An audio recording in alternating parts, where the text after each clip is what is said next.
everybody, and welcome back to Lindsey's Little Library. So I'm here today a little late for Booklist Thursday. Booklist Thursday is something I do with Sarah over at Sarah's Nightstand. We come to you every Thursday with some sort of book thoughts, ideas, recommendations, something bookish related. And today I am quite late with my video, and that is just, I'm just going to blame it on life because life is a little crazy sometimes. But I'm here. So today we are reviewing our 5-star predictions that we picked at the beginning of November. These were 3 books we think are going to be 5 stars. We read them and we come back and tell you how they are. This round did not go well for me. I'm going to be honest about that. November, I hit a really bad, really slow reading month and a bit of a reading slump. I found myself just not interested in reading.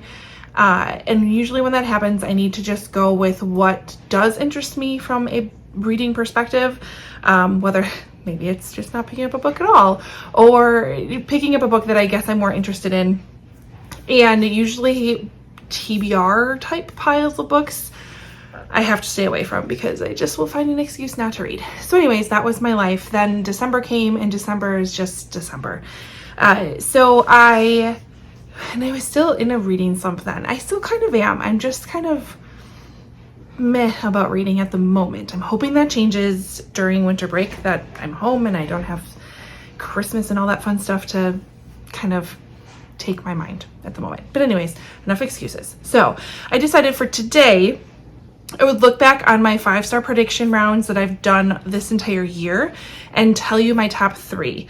And when I looked at them, I actually saw that I've read 5 5-star books this year for this specific prompt for Booklist Thursday. I've read more than that, but just for Booklist Thursday 5-star predictions, I've hit it out of the park. I've hit it 5 times. So I thought I'd talk about them and promote those books again because obviously they're very, very good. So first one I want to talk about, still pretty high on my list, Remarkably Bright Creatures by Shelby van Pelt. You'll probably hear me talk about this again when I do my favorites of the year, but this one was fantastic. It covers, it talks a lot about grief, is kind of its main theme. But we have Tora Sullivan. She lost her husband. She is picked up a part-time job working at an aquarium and is still dealing with the loss of her husband. Also dealing with I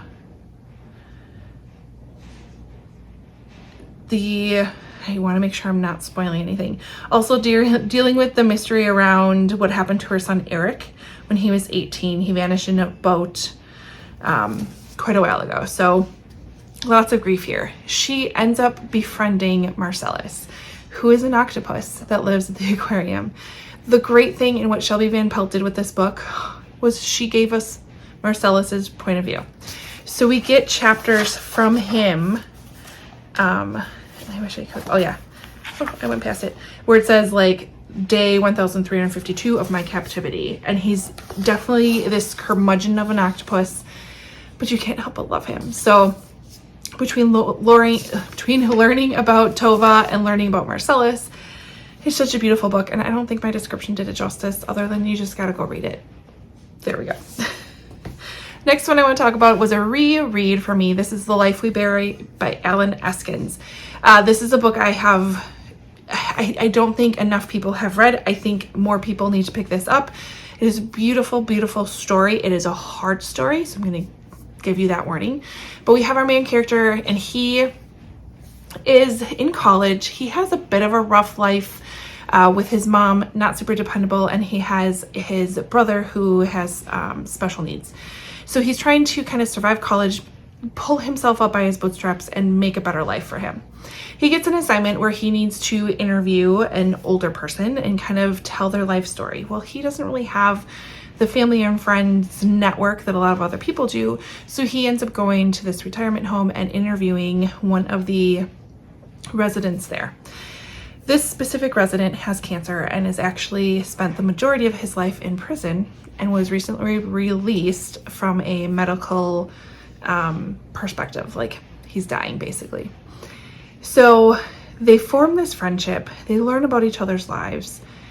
It is beyond beautiful. It is a really great lesson in don't judge a person based on just their past or just on the knowledge of what you have or assumptions that you might make, and to really know that you're never going to understand someone fully until you really take a look at where they came from and walk in their shoes. It's such a beautiful book. It is written so beautifully, and I absolutely love it. And I think more people need to read it. There's my plug. Next one I have is Kill for Me, Kill for You by Steve Kavanaugh. This is a really great, quick read. This is Steve Kavanaugh's take on the strangers on a train type of a story. Two strangers connect with each other and they decide, hey, I'll kill this person for you if you kill this person for me. And we go from there, and Steve adds his own little twistiness to it. It's fantastic, and I don't want to say anything more other than go read that book. It was really great. Then we have The Sweetness of Forgetting by Kristen Harmel. This is Here Comes My Historical Fiction. I was like, how have I not gotten any of that in there? It's right here. So this one follows a family who the grandmother has dementia and is living in a home and slowly kind of losing the memories. And it's really, really hard for the daughter and the grandchildren to kind of go through this. And one night she has this moment of lucidness where she remembers everyone, she knows what's going on. She is like her old self. And so they decide to take advantage of this night, and they're just going to celebrate and spend time together. During this grandmother shares a story that has never been shared before, and kind of gives her daughter this mission of like, I need you to go and figure out what happened to these specific people from when I was living in Paris. And the daughter's like, I never knew this part of you. I don't know who these people are. What is this? And ends up going on this quest to figure this out. So we do have some World War II historical fiction in here. We have some ties to the Jewish community at times. And it is so, so, so beautiful. And I loved it.